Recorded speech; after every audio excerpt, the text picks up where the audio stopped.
wabarakatuh. Halo semuanya, perkenalkan kami dari kelompok 3 kelas modalitas Citra Medis kelas T1 yang diampu oleh Bapak Sugi akan mendiskusikan beberapa pertanyaan yang dinilai sebagai kuis dilaksanakan pada sehari ini, yakni hari Jumat tanggal 23 bulan September tahun 2022 dengan jam sekian. Jam 07.07. Baik, mungkin sebelum kita memulai diskusi kita pada pagi hari ini, alangkah kita baiknya untuk berdoa terlebih dahulu. Berdoa menurut agama dan kepercayaan masing-masing. Berdoa dimulai.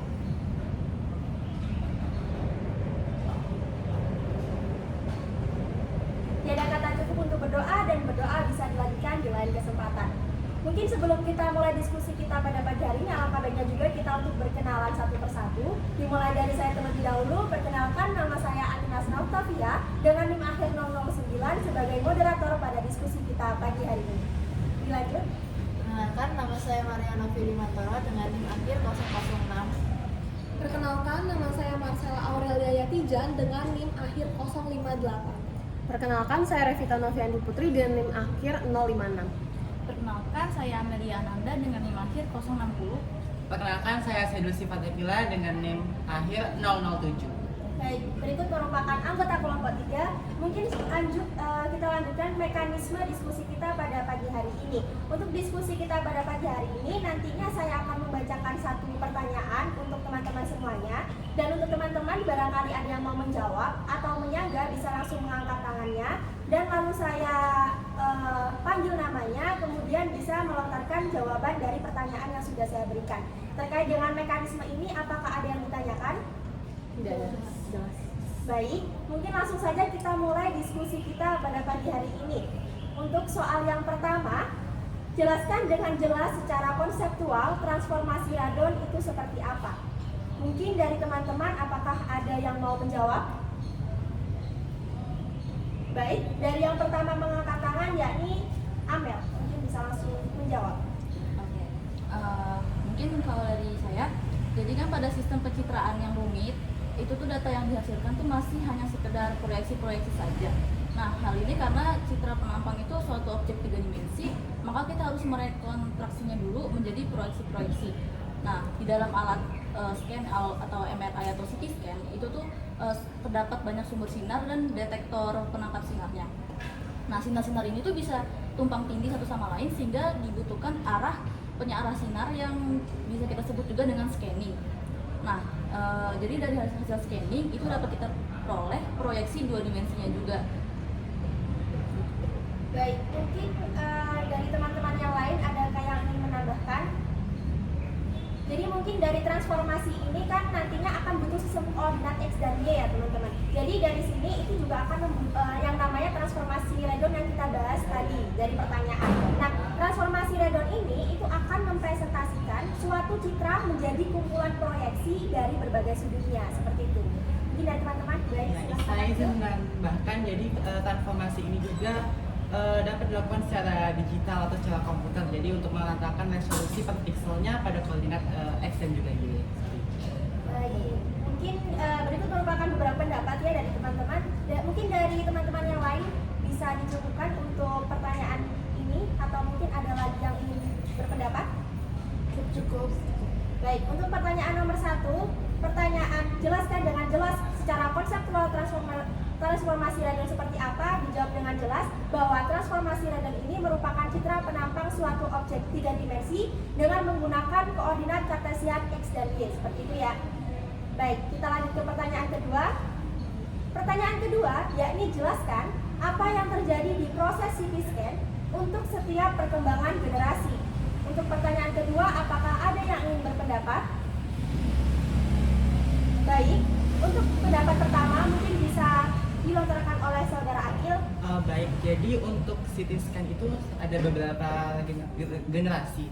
Pada generasi pertama itu menggunakan prinsip translasi dan juga prinsip rotasi, di mana nanti dia itu hanya ada satu detektor atau yang digunakan untuk menghasilkan scanning nantinya. Jadi dan juga pada generasi pertama ini biasanya hanya bisa dilakukan pada kepala, makanya disebut CT scan head scanning. Nah, lalu selanjutnya ada yang generasi kedua, itu perkembangan dari CT scan yang pertama. Jadi prinsipnya tetap menggunakan translation dan rotation, hanya saja detektornya itu memiliki lebih dari satu atau disebut multi detektor. Dan pada CT scan generasi kedua ini sudah mulai bisa pada beberapa organ tubuh. Lalu untuk generasi ketiga ini agak berbeda karena dia hanya menggunakan prinsip rotation, jadi bukan translasi lagi. Jadinya nanti detektornya itu berbentuk setengah lingkaran dan kira-kira waktu yang untuk men-scanning itu lebih cepat daripada generasi 1 dan generasi 2. Baik, dari saudara Akil menyebutkan CT scan generasi pertama, kedua, dan ketiga. Mungkin dari teman-teman semuanya, apakah ada yang ingin menambahkan atau menyanggah pendapat dari Akil? Izin menambahkan. Baik, silahkan. Jadi dari sepengetahuan saya CT scan yang keempat itu dia berbentuknya seperti ring. Nah jadi karena dia berbentuknya ring, jadi dia tuh bisa berputar 360 derajat dan detektornya itu bersifat statis. Nah waktu yang diperlukan untuk dia scanning itu sekitar 1-5 second. Nah selanjutnya itu ada generasi yang kelima, di mana dia tuh muncul yang tidak layaknya seperti generasi CT scan sebelumnya. Nah, pada CT scan generasi 1-4, dia itu kan merupakan prinsip pengaplikasian fungsional dan peran dari X-ray sebagai media pembentuk dari gambar tubuh kita kan. Nah, tetapi pesawat CT scan V itu muncul tanpa menggunakan peranan X-ray. Nah, terus juga pada elektron beam teknik ini tidak menggunakan tabung sinar X, tapi menggunakan namanya elektron gun yang dia memproduksi elektron sekitar 130 kV gitu. Nah, terus pancaran elektron itu difokuskan oleh elektromagnetic coil yang menuju ke focal spot pada ring tungstennya. Nah, proses penumbukan elektron ini menghasilkan sebuah energi namanya energi sinar X. Nah, sinar X itu akan keluar melewati kolimator yang akan membentuk pancaran Van Dam. Nah, selanjutnya sinar X yang mengenai si objek tadi itu akan menghasilkan atenuansi yang akan mengenai si solid state detector, dan selanjutnya prosesnya itu sama dengan prinsip dari kerja CT scan yang lainnya. Nah, perbedaannya itu pada pembangkit sinar X-nya, dia itu bukan menggunakan tabung sinar X, melainkan menggunakan elektron gun. Oke, dari saudara kita menambahkan generasi keempat dan generasi kelima. Mungkin dari teman-teman yang lain, adakah yang ingin menambahkan atau menyanggah pendapat dari Revita? Saya izin menambahkan. Baik, silakan. Ini sepengetahuan saya itu generasi sendiri ada yang ke-6 sampai ke-8. Untuk generasi yang ke-6 itu menggunakan meja yang bergerak, sementara tabung sinar X-nya itu berputar, sehingga gerakan tabung sinar X-nya nanti membentuk pola spiral terhadap pasien. Lalu untuk generasi yang ke-7, setahu saya ini menggunakan detektor multi array. Jadi apabila kolimator itu dibuka lebar, maka akan diperoleh data lebih banyak sehingga penggunaan sinar X itu lebih efisien. Dan terakhir generasi ke-8 itu menggunakan 2 buah tabung sinar X dan terhubung pada 2 buah detektor. Setahu saya yang generasi 8 cuma itu. Oke, mungkin dari pertanyaan kedua ini sudah dijelaskan mulai dari generasi pertama sampai generasi ke-8. Dari teman-teman, apakah dari pendapat ketiga teman yang sudah dilontarkan tadi sudah cukup? Baik, untuk pertanyaan kedua, yakni terjadinya proses CT scan, dapat disimpulkan bahwa terjadi pada generasi pertama sampai generasi ke-8, yang mana pada generasi pertama ini menerapkan proses translation rotation tapi memiliki satu detektor saja. Kemudian pada generasi kedua ini juga translation rotation, tapi di sini mempunyai sensitivitas pesawat tersebut terhadap berkas radiasi X-ray yang terpancar dari sumber sinar X-ray itu lebih tinggi. Kemudian pada generasi ketiganya, ini generasi punya detektor setengah lingkaran. Kalau generasi keempat ini detektornya berbentuk seperti cincin. Kemudian untuk generasi kelima, ini sudah mulai menggunakan elektron gun. Kemudian pada generasi ke-6, ini punya pola spiral pada pasiennya. Kemudian pada generasi ke-7 ini menggunakan multi array detektor. Kemudian pada generasi ke-8 ini namanya dual source city atau DSC. Seperti itu. Baik, apakah bisa dilanjut di pertanyaan berikutnya? Untuk pertanyaan ketiga, yakni jelaskan bagaimana radiasi menembus bahan dan bisa mendeteksi objek di dalamnya dengan menggunakan perumusan, sampai penjelasan bagaimana proyeksi slice bisa dilakukan. Mungkin dari pertanyaan ini adakah yang ingin berpendapat? Baik, Sela, dipersilahkan. Ya baik, mungkin sebelumnya radiasi itu sendiri kan merupakan transmisi energi melalui ruang. Jadi mungkin contoh konkretnya itu dari radiasi diagnostik, di mana di dalamnya itu terdapat sumber radiasi, kemudian juga terdapat sinar radiasi sinar X itu sendiri, dan juga terdapat bahan yang dapat menyerap radiasi. Contohnya itu tubuh pasien kalau di dalam radiografi diagnostik. Nah, kemudian untuk radiasi ini sendiri terbagi menjadi dua, yaitu pengion dan non pengion. Dimana kalau yang pengion itu dia bisa mengionisasi atom-atom yang dilaluinya, yang secara garis besar itu dibagi lagi menjadi dua, yaitu elektromagnetik dan radiasi partikel. Dan sinar X pokoknya yang bisa mencitra itu adalah elektromagnetik ini. Nah, untuk bagaimana radiasi ini dapat menembus suatu bahan, itu terdapat interaksi sinar X dengan materi, di mana saat sinar X itu ditembakkan ke materinya itu mengenai satu bahan, dan dari sinar X itu punya energi yang lebih tinggi dari bahan tersebut, sehingga bahan itu dapat mengekstasi elektron. Nah, saat sinar X ini menumbuk bahan itu terdapat ada yang dipantulkan, ada juga yang diserap, dan ada juga yang menembus, sehingga menghasilkan citra medis yang berbeda-beda apabila bahan itu strukturnya berbeda-beda, seperti itu. Kemudian untuk interaksi antara sinar X dengan materi sendiri itu terdapat tiga, yaitu yang pertama itu ada hamburan elastis, dimana seperti namanya elastis itu menyerap energi dan vibrasi dengan vibrasi frekuensi yang sama dengan sinar X sendiri itu, dan elektron yang terekstasi itu memancar ke segala arah energinya. Kemudian yang kedua itu ada efek fotolistrik, di mana efek fotolistrik ini atom itu, energi foton itu diserap oleh atom, dan di efek fotolistrik ini terdapat rumus yaitu E sama dengan HF min Q plus EK, di mana E itu energi, H-nya itu merupakan konstanta Planck, F-nya itu frekuensi, kemudian Q-nya itu merupakan energi ikat elektron, dan EK-nya merupakan energi kinetik. Dan yang terakhir itu ada efek Compton, di mana ini tuh terjadi tumbukan lenting sempurna. Tumbukan lenting sempurna ini ada rumus juga, E sama dengan mc², di mana E-nya itu energi, M-nya itu massa. Mungkin untuk selanjutnya kalau yang bagian slice itu terdapat dua metode. Yang pertama itu metode konvensional, ini yang lebih sederhana, di mana yang bergerak itu hanya tabung sinar X-nya mengelilingi tubuh. Sedangkan yang kedua itu ada metode spiral. Metode spiral ini sinar X-nya itu bergerak mengelilingi pasien, dan pasiennya itu juga bergerak. Jadi lebih canggih dan hasil yang didapatkan juga lebih baik. Mungkin kalau dari saya. Oke, mungkin itu penjelasan dari Cela. Dari teman-teman yang lain, apakah ada yang ingin menambahkan pendapat atau mungkin menyangga? Mungkin ingin menambahkan di bagian hamburan Compton tadi. Nah, jadi setahu saya tuh dalam prosesnya itu kan ada suatu tumbukan di mana foton dan elektron bebas itu tidak mungkin semua energi fotonnya itu dapat dipindahkan ke elektron jika momentum dan energinya itu juga kekal.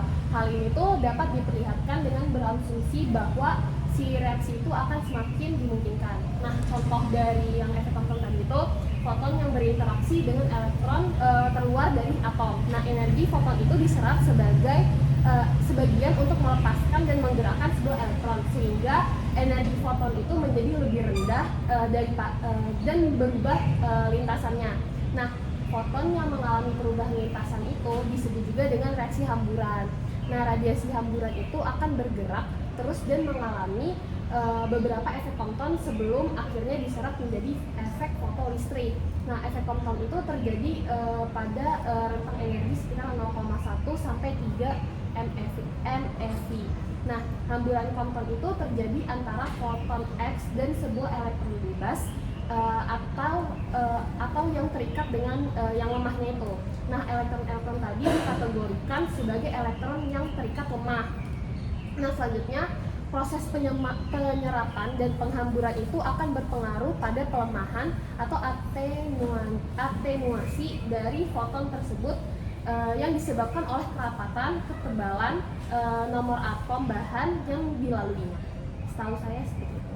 Baik, berikut merupakan pendapat dari Rafita, dan mungkin saya juga izin menambahkan terkait dengan proyeksi slash yang sempat disinggung oleh Cela juga. Jadi proyeksi slash ini tuh digunakan pada citra medis supaya hasil yang didapatkan itu lebih real, sehingga dapat mempermudah dokter dalam memeriksa pasien tersebut gitu.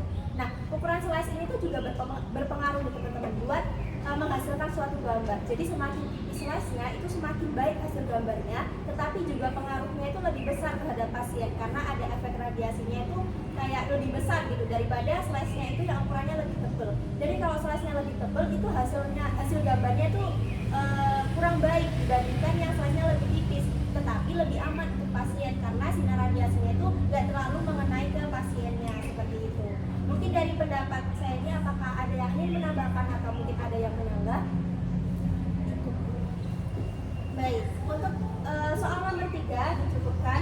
Soal nomor 3 yakni tadi menjelaskan bagaimana radiasi menembus bahan dan bisa mendeteksi objek di dalamnya dengan menggunakan perutusan sampai penjelasan bagaimana proyeksi slice ini bisa dilakukan. Jadi tadi bisa dijelaskan bahwa radiasi ini itu merupakan transmisi energi melalui ruang, dan dalam radiografi ini salah satunya yakni ada diagnostik. Jadi tadi juga disebutkan juga ada jenis interaksi sinar X dengan materi, ada yang hamburan elastis dan ada juga yang efek fotolistrik. Nah, di efek fotolistrik ini ada rumus namanya yakni E sama dengan HF PQ plus EK gitu ya, seperti yang dijelaskan oleh Jala tadi. Kemudian ditambahkan oleh Rafita yakni terkait dengan foton, bahwa foton dan elektron bebas itu tidak mungkin semua energi fotonnya itu dipindahkan ke elektronnya gitu ya. Jadi nantinya pada efek Compton, ada efek Compton juga tadi sempat dijelaskan terjadi pada rentang energi sekitar 0,1 sampai 3 MeV gitu ya. Terus kemudian tadi juga proyeksi slice-nya dijelaskan bahwa semakin tipis gambarnya semakin baik, tapi juga berpengaruh lumayan besar juga terhadap pasiennya terkait dengan radiasinya. Tapi kalau misalkan semakin tebal slice-nya itu gambarnya kurang baik, tetapi pengaruh dengan pasiennya lebih kecil gitu ya. Baik, dari soal nomor 3 bisa kita cukupkan, lanjut kita ke soal berikutnya, yakni jelaskan secara detail bagaimana sinar X bisa terjadi. Dari soal ini, apakah dari teman-teman ada yang ingin berpendapat? Baik, mungkin dari Maria terlebih dahulu. Jadi di sini aku bakal jelasin bagaimana sinar X terjadi menurut bahasaku sendiri ya teman-teman. Jadi pertama itu sinar X itu diproduksi dalam tabung yang hampa udara. Nah, dalam tabung itu ada filamen sebagai katoda dan bidang target itu sebagai anoda. Kemudian filamen itu dipanaskan sehingga membentuk awan-awan elektron. Nah, antara katoda dan anoda ini nanti diberi beda potensial yang tinggi, sehingga elektron akan bergerak dengan kecepatan tinggi hingga menumbuk bidang target. Nah, hasilnya itu nanti terbentuk radiasi sinar X dengan 1% ya teman-teman dari jumlah energi yang disalurkan, dan 99% lainnya itu akan membentuk panas pada katoda. Oke, mungkin itu tadi penjelasan terkait bagaimana sinar X bisa terjadi. Apakah dari teman-teman ada yang ingin menambahkan? Baik, mungkin Akil terlebih dahulu. Ya, izin menambahkan tadi dari Maria itu juga ada dijelaskan dan disebutkan bahwa di tabungnya itu dibuat hampa udara. Jadi tujuan dibuat hampa udara itu biar elektron hasil dari filamen itu bisa langsung ke tujuannya, jadi tidak akan terhalang oleh molekul udara. Jadi makanya di situ hampa udara. Dan juga tadi juga dijelaskan bahwa filamen itu dipanaskan agar dialiri listrik juga agar dapat sebuah elektron. Nah, dari besar arus listrik itu nanti semakin besar arus listrik yang didapat oleh filamen, maka semakin tinggi suhu filamen tadi ya, karena 99% tadi dihasilkan panas. Yang berakibat nanti juga akan banyaknya elektron yang dihasilkan. Mungkin itu yang bisa saya tambahkan.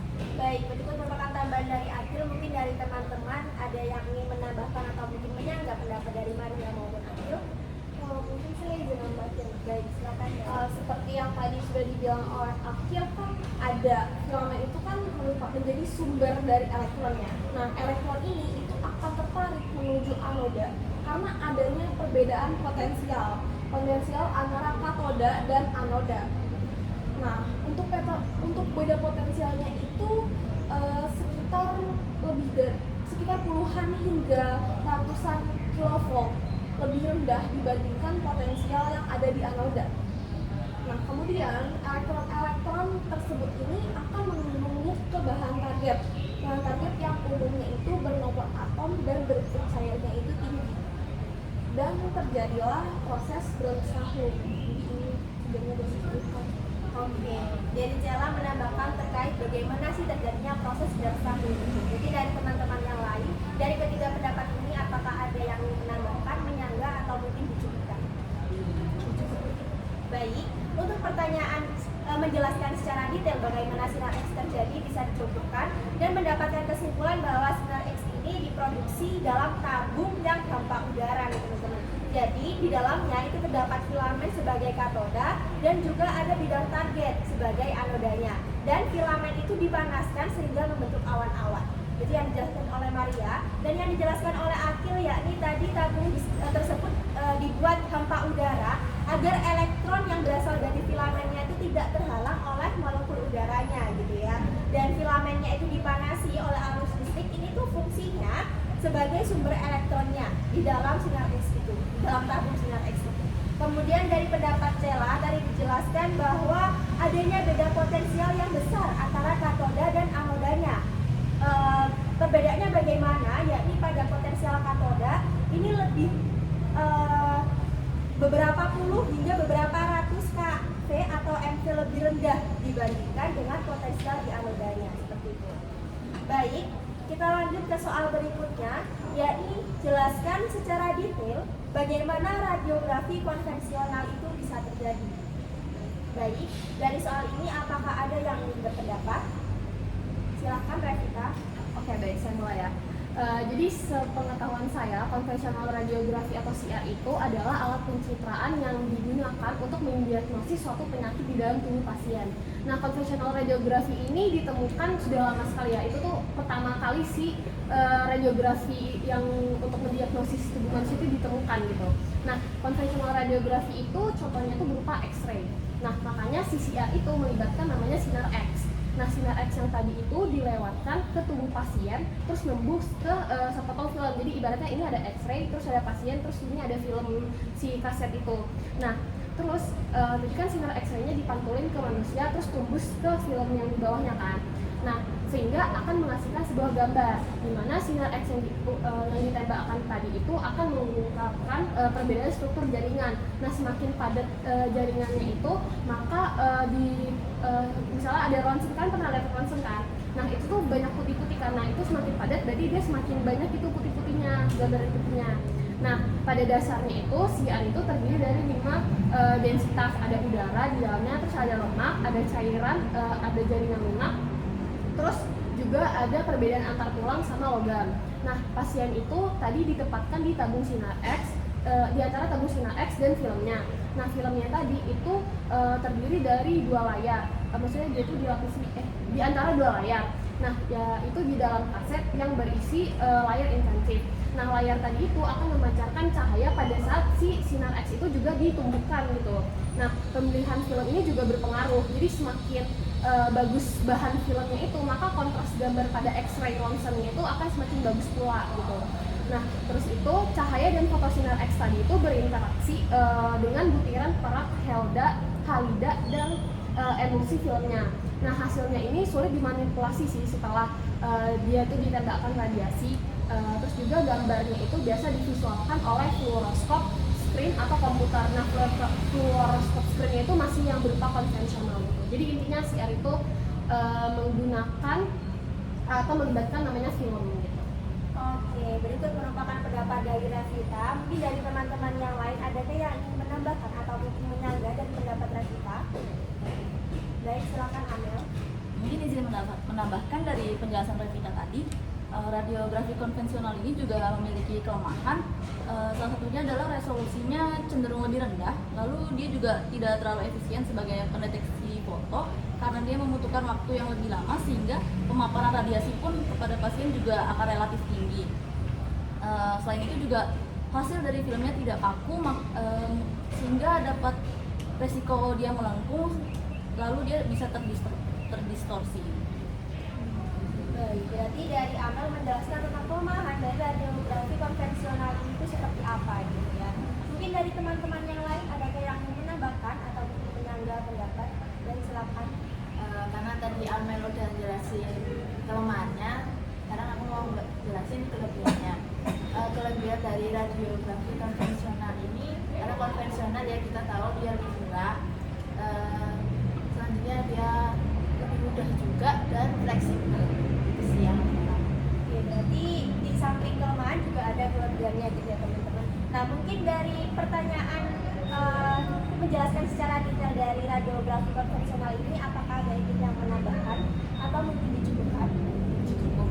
Baik, untuk pertanyaan ini dicukupkan dan saya izin menyimpulkan bahwa tadi sudah dijelaskan oleh Rafita bahwa konvensional radiografi atau mungkin yang biasa disebut CR ini merupakan alat diagnostik dalam deteksi penyakit pada suatu pasien, dan di mana peletakannya tadi sudah diperagakan oleh Rafita, ada sinar X pasien lalu filmnya.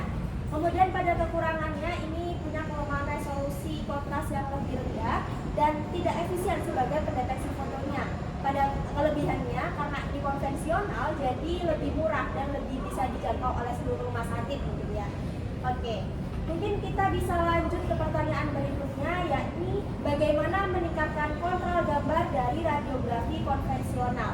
Nah, di sini seperti yang kita tahu, radiografi konvensional tadi sudah dijelaskan pada pertanyaan sebelumnya bahwa kurang bagus dalam menangkap gambarnya. Nah, ini bagaimana sih cara meningkatkan kontrasnya, kontras gambar tersebut gitu.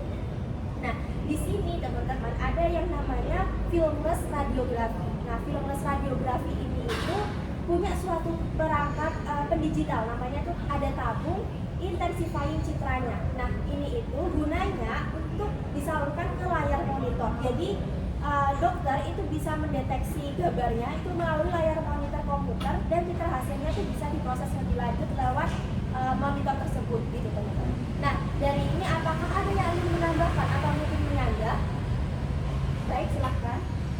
Jadi ya izin menambahkan, jadi untuk citra konvensional ini tentunya pasti adanya gangguan ya yang menyebabkan dia punya resolusi berbeda. Jadi citra ini yang meningkat nanti akan diinterpretasi sehingga nanti citra itu perlu dimanipulasi sehingga kualitasnya menjadi lebih baik, sehingga nantinya dari citra analog jadinya digital dan akan menjadi memiliki nilai yang sama seperti analognya sehingga dapat diolah lagi menjadi melalui pengolahan sinyal sehingga tetap bisa terbaca oleh data ataupun pengolahan sinyal yang lainnya itu yang melibatkan persepsi visual. Oke, berikut merupakan tambahan dari Adil. Mungkin dari teman-teman yang lain adakah yang menambahkan atau mungkin menyanggah? Mungkin saya juga menambah, silahkan. Jadi istilah pengolahan citra itu kan secara umum itu didefinisikan sebagai pemrosesan citra, dan citra ini kan 2 dimensi. Nah, kemudian dalam definisi yang lebih luas lagi, pengolahan citra digital juga mencakup semua data 2 dimensi itu. Nah, citra digital ini merupakan barisan bilangan nyata maupun kompleks yang diwakili oleh bit-bit tertentu. Nah, komputer itu dapat mengolah isyarat-isyarat ini melalui elektronika digital yang merupakan sinyal biner. Ya, itu sinyal biner. Nah, kemudian untuk itu citra digital harus mempunyai format tertentu.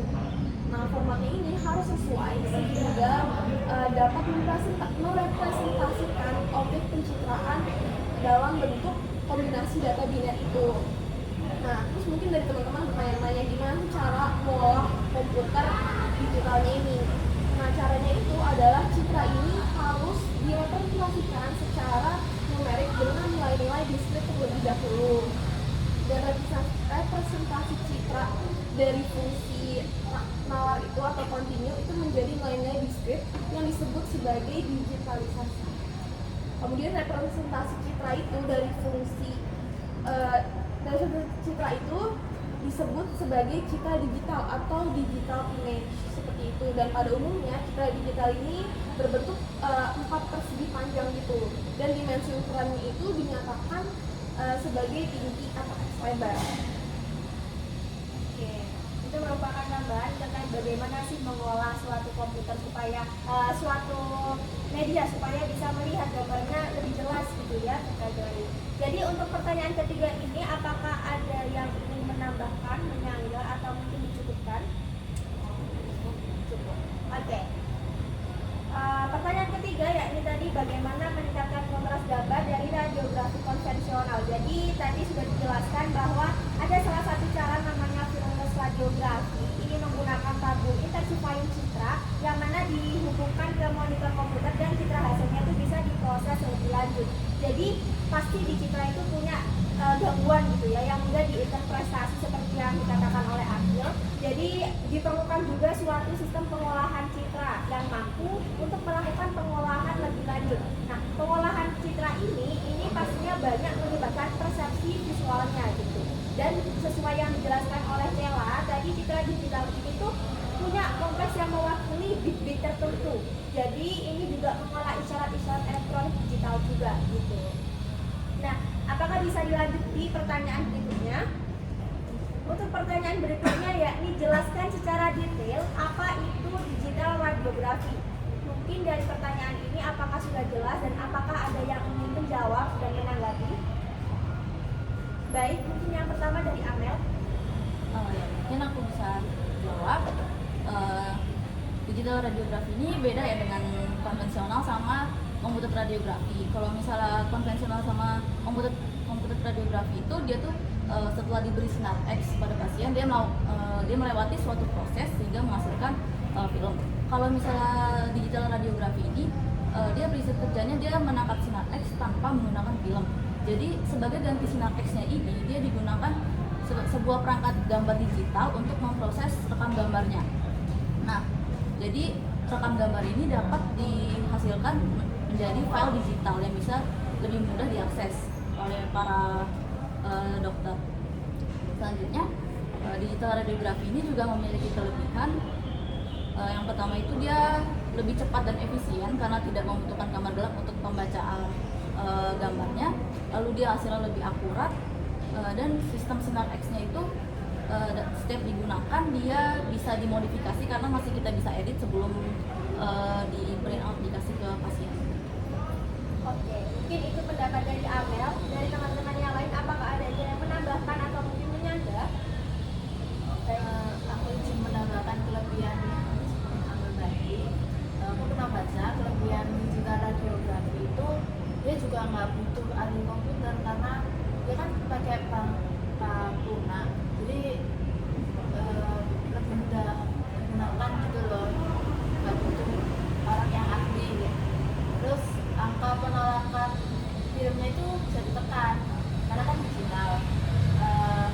Selain itu dapat digunakan untuk radiografi mobile X-ray unit dengan detektor digital. Oke, itu merupakan tambahan dari kelebihan yang dimiliki oleh digital radiografi. Mungkin dari teman-teman ada yang ingin menambahkan? Baik, aku ingin menambahkan, tadi kan Maria sama Amel udah menambahkan di bagian kelebihan, mungkin aku bisa menambahkan di bagian kekurangannya. Jadi si digital radiografi ini kekurangannya itu karena dia udah lebih modern, pasti dia butuh dana yang lebih besar daripada kita buat konvensional radiografi. Terus juga kesalahan faktor pada saat eksposisinya itu terlalu parah, jadi sulit untuk diperbaiki gitu dan butuh development lagi gitu. Nah, terus biasanya kan diklaim bahwa dia itu dapat mengurangi dosis yang diterima oleh pasien gitu kan. Nah, tapi digital radiografi itu justru malah lebih sering untuk meningkatkan si dosis pasien tersebut. Seperti itu. Oke, jadi itu merupakan kekurangan dari digital radiografi. Mungkin dari ketiga pendapat, apakah bisa dicukupkan?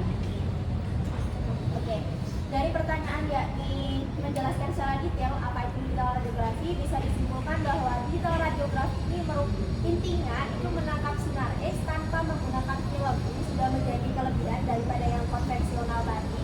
Dan kelebihannya itu lebih cepat, efisien, hasil lebih akurat dan tidak membutuhkan ahli komputer.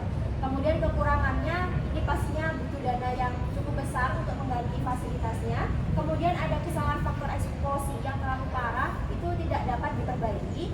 Dan walaupun diklaim dapat mengurangi dosis yang diterima pasien, DR ini lebih sering meningkatkan dosis pasiennya juga gitu ya ternyata.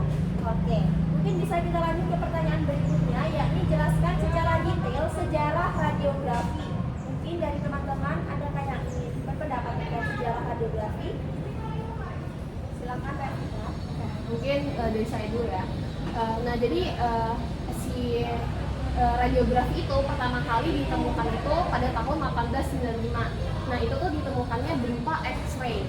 Yang X-ray-nya itu ditemukan oleh namanya Wilhelm Conrad Ronson. Nah makanya kalian pernah dengar kan X-ray itu menghasilkan Ronson. Nah karena si penemunya itu namanya Ronson gitu. Nah dia itu seorang profesor dari Würzburg University, dia di Jerman. Dan dia itu mengamati bahwa cahaya fluorescen kristal itu di atas meja itu dekat dengan sebuah tabung. Nah tabungnya itu namanya Crocus tube. Nah jadi tabung ini tuh terdiri dari diselimuti oleh kaca yang dimana dia itu terdapat elektroda positif dan negatif dan juga ada udara di dalamnya. Nah jadi ketika si tegangan tinggi ini atau ada power gitu diberikan ke dalam tabungnya, maka katoda tadi itu akan bergerak elektronnya ke si anoda itu sehingga akan menghasilkan panas kan. Nah panasnya itu akan menghasilkan fluorescen yang dapat bersinar gitu di dekat mejanya itu. Nah jadi dia itu juga tabungnya itu supaya menghasilkan fluorescen yang jelas, dia itu diselimuti oleh kain atau kertas tebal hitam yang tebal. Jadi maka si cahaya fluorescen hijau ini akan keluar dengan sangat jelas gitu dekat dengan si beberapa meter dari lokasi tabung tersebut. Nah dia juga menemukan si sinar baru ini dapat melewati sebuah zat yang akan menghasilkan bayangan benda padat.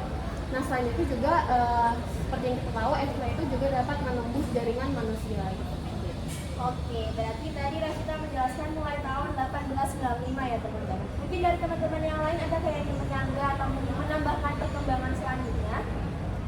Silakan Amel. Mungkin izin menambahkan sedikit yang saya ketahui untuk tahun 1896 itu, jadi setelah Ronson ditemukan, penemuannya sinar X itu digunakan oleh dokter militer untuk menemukan peluru pada tentara yang terluka. Oke, berarti 1896 ini sudah mulai mengumumkan ya penemuan dari Bapak Ronson. Kemudian apakah ada yang ingin menambahkan? Silakan. Menambahkan mungkin setelah itu pada tahun sekitar 1912 yang kalau tidak salah itu tuh sinar X itu atau itu sudah dipakai di luar kedokteran ataupun kedokteran gigi gitu, jadi sudah nggak hanya melulu di kedokteran. Oke, berarti sudah meluas ke berbagai kalangan dan ya seperti kita tahu Ronson ini sudah udah awam ya di telinga kita gitu. Oke, apakah dari pendapat sejarah ini ada yang ingin menambahkan atau mungkin dicukupkan? Baik, dari sejarahnya tadi dimulai pada tahun 1895 oleh Bapak Ronson dari kepo-kepoannya gitu ya di rumah ternyata bisa menciptakan suatu alat yang sampai sekarang itu berkembang gitu ya. Pada tahun 1896 baru diumumkan dan pada tahun 1912 sudah mulai menyebar kemana-mana gitu. Oke, lanjut ke soal berikutnya yakni jelaskan secara detail apa itu digital imaging. Mungkin dari soal ini adakah yang ingin menjawab dan berpendapat? Baik, mungkin dimulai dari Maria. Itu setahu itu proses pengolahan gambar dua dimensi oleh perangkat komputer digital. Selain itu, dari imaging ini juga bisa diartikan sebagai proses pengambilan atribut-atribut pada gambar dengan input dan output yang berupa gambar. Data imaging ini juga punya banyak macam pendeteksian objek pada berbagai bidang ya, seperti penajaman gambar, pendeteksian objek pada gambar, pengurangan noise, dan refleksi gambar berwarna ke grayscale.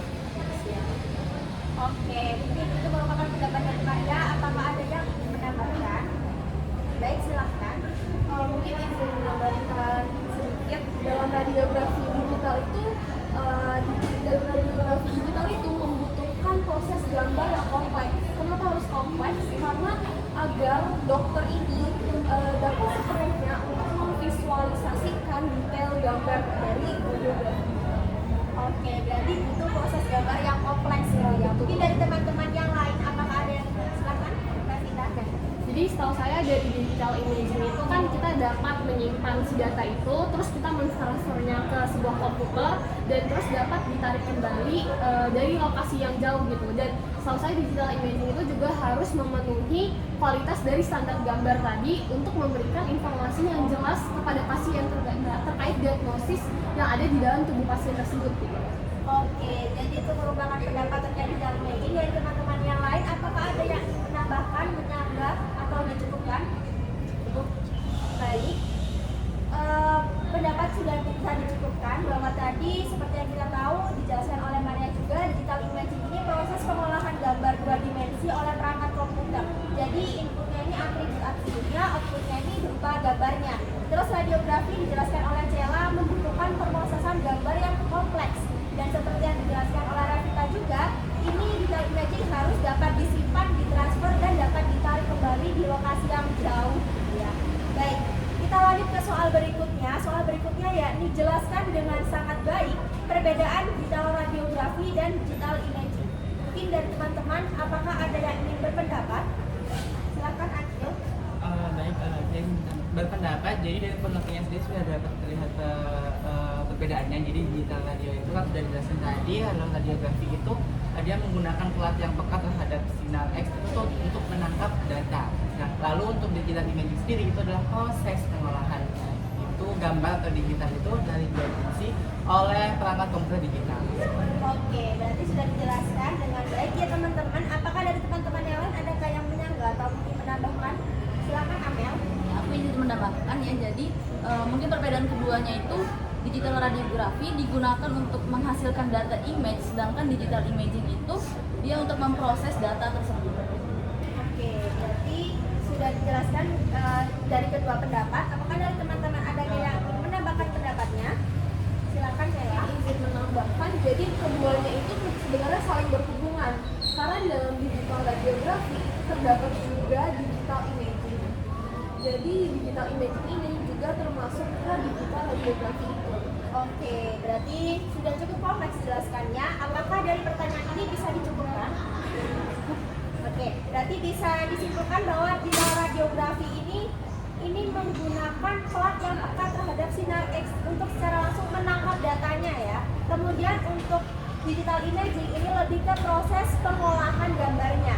Dan perbedaan keduanya tadi sudah dijelaskan oleh Amel juga bahwa keduanya itu kalau digital imaging lebih ke memproses digital radiografi ini menghasilkan data, digital imaging untuk memproses gambarnya dari data tadi. Jadi saling berhubungan gitu ya seperti yang dijelaskan itu.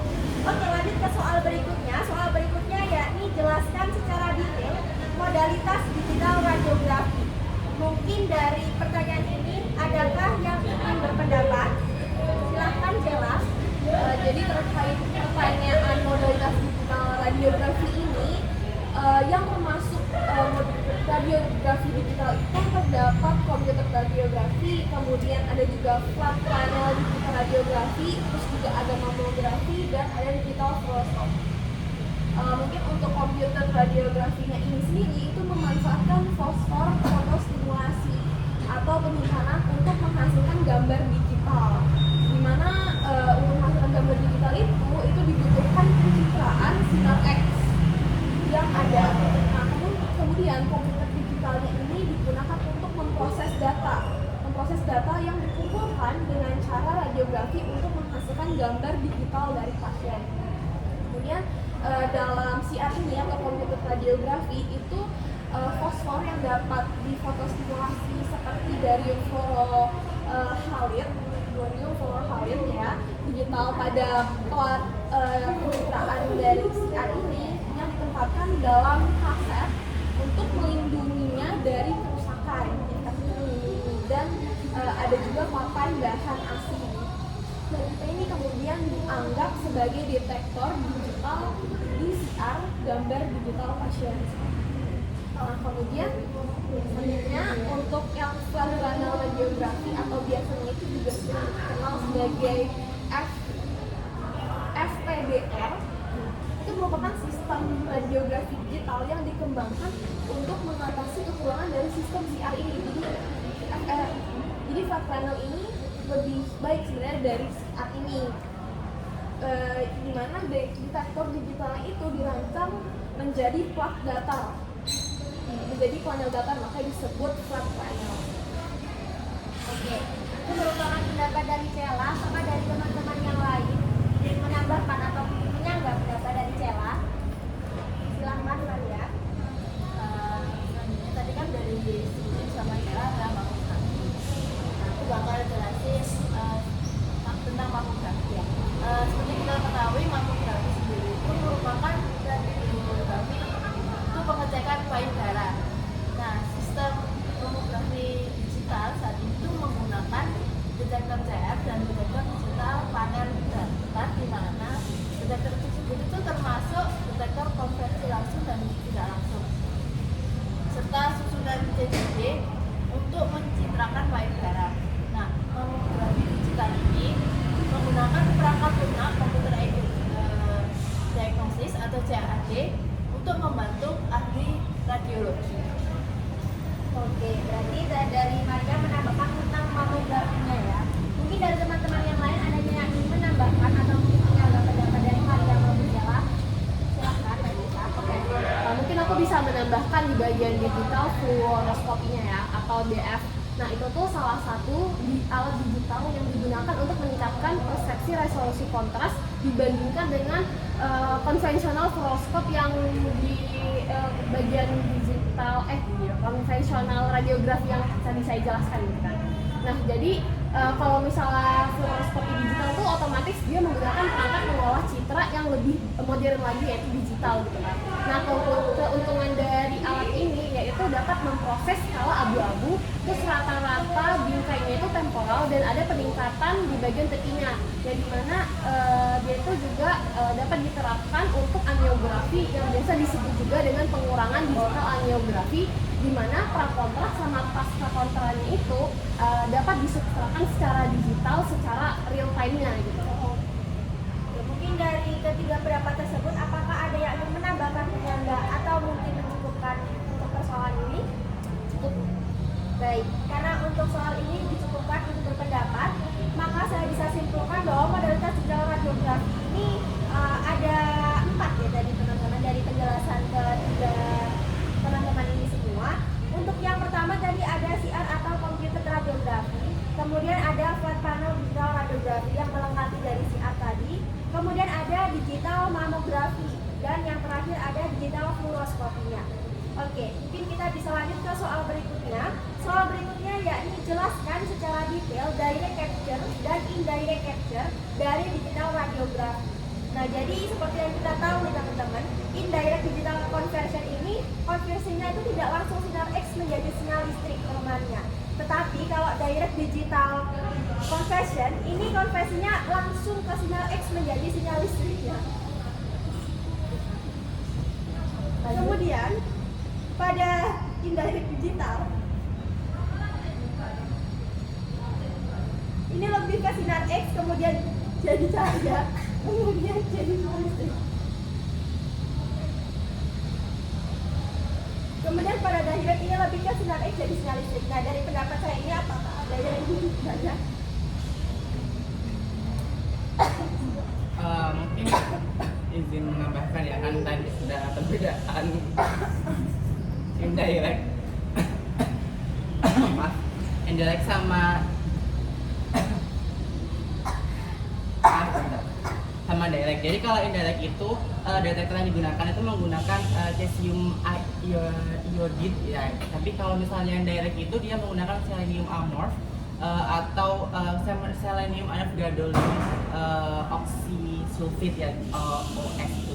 Nah, lalu pada indirect itu hamburan cahayanya itu terurai, jadi ada resolusinya itu masih ada kebisingan, sedangkan pada direct itu tidak ada penyebaran dari resolusi atau sinyalnya. Lalu pada indirect itu dia menghasilkan gambaran yang resolusinya lebih buruk dibandingkan direct. Jadi direct itu resolusinya lebih bagus daripada indirect. Gitu. Baik, itu merupakan perbedaan dari Akil gitu ya. Nah, mungkin dari teman-teman yang lain ada yang ingin menambahkan?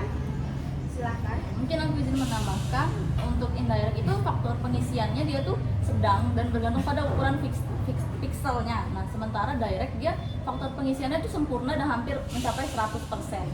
Lalu untuk detektif kuantum efisiensinya dia cenderung tinggi dan rentang KV-nya digunakan dalam radiografi konvensional. Lalu untuk direct dia DKI-nya tuh cenderung sedang dan radiografi konvensionalnya untuk rentang KV-nya dia mamografi. Selanjutnya mungkin untuk indirect dia kurang sensitif terhadap variasi suhu sekitar, sementara indirect dia sangat sensitif terhadap variasi suhu sekitar. Oke, jadi ini merupakan perbedaan ya dari direct dan indirect. Dan teman-teman yang lain, apakah dari ketiga pendapat ada yang ingin menambahkan atau mungkin dicukupkan? Baik, cukup untuk soal menjelaskan secara detail direct capture dan indirect. Tadi sudah dijelaskan bahwa kalau indirect ini lebih ke sinar X cahaya terus ke sinyal listrik, jadi harus ada cahaya dulu gitu ya. Kalau direct ini sinar X-nya langsung ke sinyal listriknya. Nah, untuk indirect ini juga hamburan cahayanya itu mengurangi resolusi spasial serta kebisingannya. Kalau direct ini tidak ada penyeberangan sinyal karena tegangannya itu tinggi yang diterapkan segera menarik dan memisahkan untuk aliasi elektron dan lubang yang dihasilkan oleh sinar X yang diserap itu. Kemudian pada indirect ini kurang sensitif juga nih terhadap variasi suhu sekitar. Sedangkan pada direct ini sangat sensitif terhadap variasi suhu sekitarnya. Untuk pertanyaan selanjutnya, apakah sudah bisa kita mulai lagi? Baik. Untuk soal selanjutnya yakni jelaskan proses image processing yang terjadi di sistem radiografi. Dari pertanyaan ini, apakah ada yang ingin berpendapat atau menanggapi? Mungkin bisa dimulai dari Anda terlebih dahulu. Ya, mungkin dari aku dulu. Jadi salah satu faktor penting sinar X ini adalah bahwa sinar X itu dapat menembus suatu bahan. Nah, sinar X yang dapat menembus suatu bahan inilah yang mampu membentuk gambaran atau bayangan. Nah, bagian yang mudah ditembus dari sinar X ini, contohnya seperti jaringan-jaringan lunak, seperti lemak, otot itu, dia akan menghasilkan gambar yang hitam. Sementara bagian yang tidak bisa ditembus sinar X ini, dia akan berwarna putih di hasil film. Oke, berikut merupakan penjelasan dari Amel. Kemudian mungkin langsung dilanjut oleh Sela. Baik, saya ingin menambahkan untuk bagian yang sulit untuk ditembus oleh sinar X. Nah, bagian yang sulit untuk ditembus sinar X ini itu mengalami atenuasi, di mana atenuasi ini merupakan berkurang energi yang menembus sinar X seperti itu. Di mana yang mempengaruhi atenuasi ini ada 3, yaitu yang pertama itu ketebalan, kemudian nomor atom dan jenis objeknya itu sendiri. Oke, itu merupakan menjelaskan bagian yang sulit ditembus itu kenapa gitu ya. Nah, dari teman-teman yang lain apakah ada yang menambahkan tadi Maria ya? Silakan. Tadi kan udah dijelaskan dari Amel dan Bella. Jadi ada yang sinar yang sulit menembus dan yang mudah menembus. Nah, bagian tubuh yang mudah ditembus sinar itu disebut radiolucent yang menyebabkan warna hitam pada film. Nah, sedangkan bagian tubuh yang sulit ditembus sinar X itu disebut radioopacum sehingga film berwarna putih. Oke, jadi tahu ya teman-temannya kenapa kok di kertasnya itu ada hitam sama putih aja. Jadi ternyata kayak gitu prosesnya. Nah, untuk pendapat ketiga teman-teman kita apakah bisa dicukupkan? Oke, cukup untuk pendapat tentang proses image processing bisa disimpulkan bahwa tadi faktor penting sinar X itu sinar X dapat menembus bahannya. Jadi sinar X yang menembus itu yang membentuk gambaran atau bayangannya. Nah, untuk gambar yang tidak bisa ditembus ini mengalami ateonasi seperti yang dijelaskan oleh Cela. Ini bergantung pada nomor atom, jenis objek sama ketebalannya. Kemudian untuk bagian tubuh yang mudah ditembus ini disebut dengan radiolucent ya.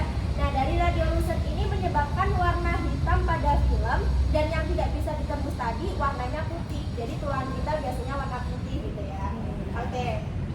Nah, pertanyaan ini dan pendapat ini merupakan pendapat dan pertanyaan yang terakhir pada diskusi kita